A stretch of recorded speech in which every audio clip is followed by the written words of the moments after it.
जरांगे शिंदे से बैर नहीं, देवेंद्र जी तेरी खैर नहीं। याचा अर्थ जरांगे शिंदे आणि पवार हे मराठा जातीचे आहेत आणि देवेंद्रजी ब्राह्मण जातीचे। म्हणजे यांचं राजकारण काय चालू आहे हे महाराष्ट्रातल्या लोकांना समजलंय।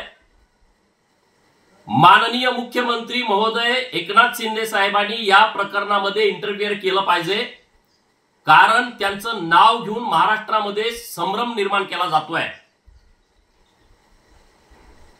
माननीय फडणवीसजी यांना सिस्टमॅटिकपणे कसं टार्गेट केलं जातंय, त्यांच्यावरती कसा हल्ला केला जातोय, तो हल्ला करून घेण्यासाठी काही माणसं पेरायची, विशिष्ट संघटनांना बळ द्यायचं, काही पत्रकारांना हाताशी धरायचं आणि देवेंद्रजींच्या वरती जातीयवादातून टीका करायची, स्वतःला पुरोगामी म्हणून घ्यायचं।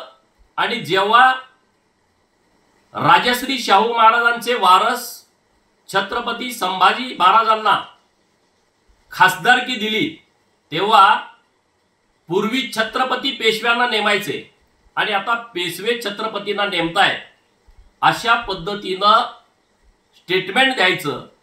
खरं तर देवेंद्रजींनी राज्यसभा देण्या अगोदर राजश्री शाहू महाराजांच्या वारसांना तुम्ही कधी खासदारकी दिली नव्हती आणि म्हणून आज महाराष्ट्रामध्ये जे जातीयवादाचं विष पेरलं जात आहे त्याकडे जनता शून्यपणे बघते। पवारांचा एक फॉर्म्युला आहे, पुरोगामीपणाच्या बाता हाणायच्या आणि जातीयवादावरती चर्चा घडवायच्या। देवेंद्रजी तुम्हाला पुरून उरले, देवेंद्रजी कशातच सापडत नाही, तर मग त्यांच्या जातीवरती बोला। लहानपणापासून शरद पवारांच्याकडून ज्या सुप्रिया सुळे शिकल्या, शरद पवार हे जातीयवादाचं विद्यापीठ आहे आणि त्यामुळं लिंबाच्या झाडाकडून गोड फळाची अपेक्षा करणं गैर आहे। जसा बाप तशी लेक।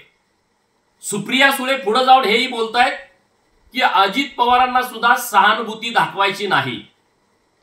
अजित पवार महाराष्ट्रभर लाडकी बहीण योजनेसाठी फिरतायत आणि सुप्रिया सुळे स्वतःतील किडकी बहीण महाराष्ट्राला दाखवतायत। एबीपी माझा, उघडा डोळे बघा नीट।